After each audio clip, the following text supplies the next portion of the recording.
There's a huge trap that coaches fall into, and friends and managers and everyone. And I want to help you understand why this trap is so problematic and how to not fall into it.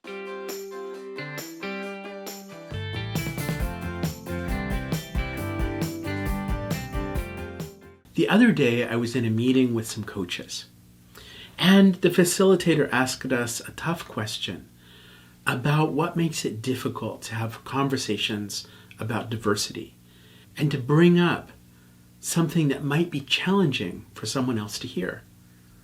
And I shared that I'm conflict avoidant, and sometimes it's hard for me to say something that I think might trigger some anger or upsetment in others.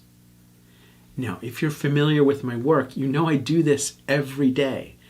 I've learned a lot of skills and tools to help me deal with that fear and to step forward anyway.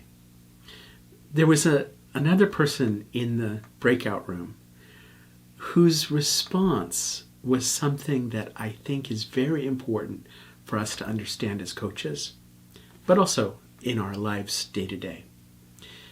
What he did was say, "Oh, it sounds like you need to reframe your understanding of conflict."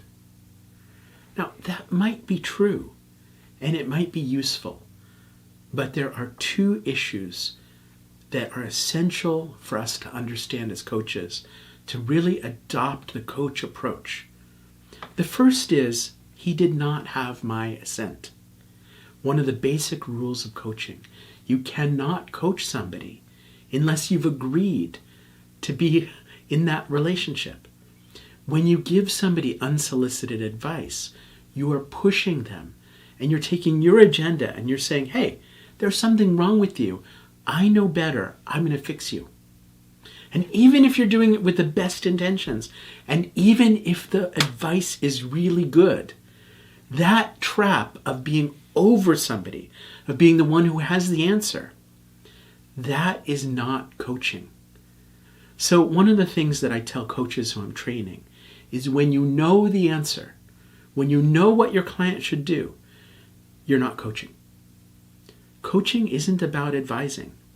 Coaching isn't about taking your perspective and your idea and your solution and sticking it on somebody else.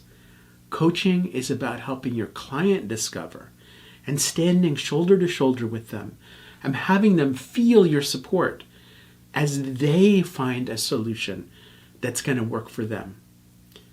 Now, the second thing that happened in this little interaction is about invalidating feelings.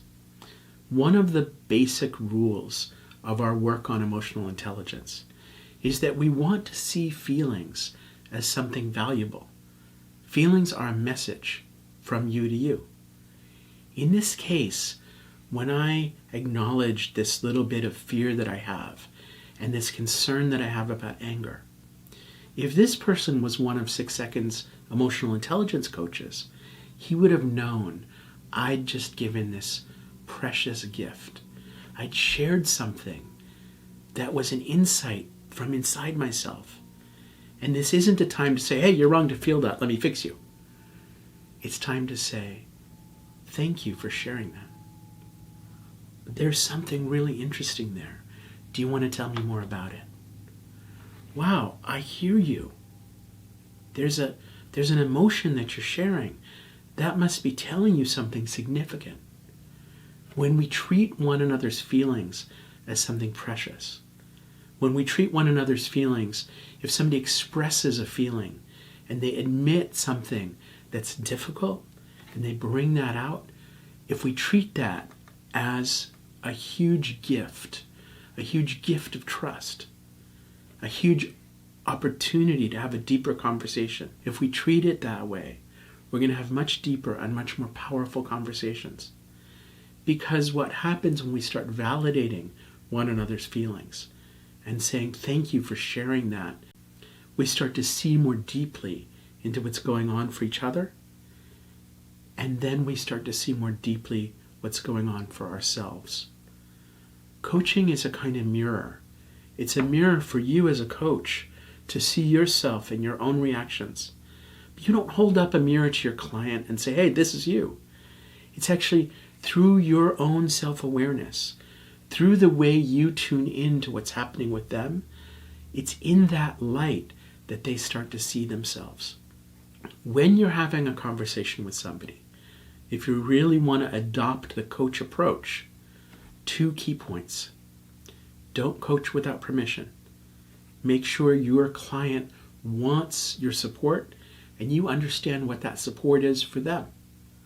And number 2, when someone shares an emotion with you, treat it as a precious offering and something to honor and value and tune into, not something to fix.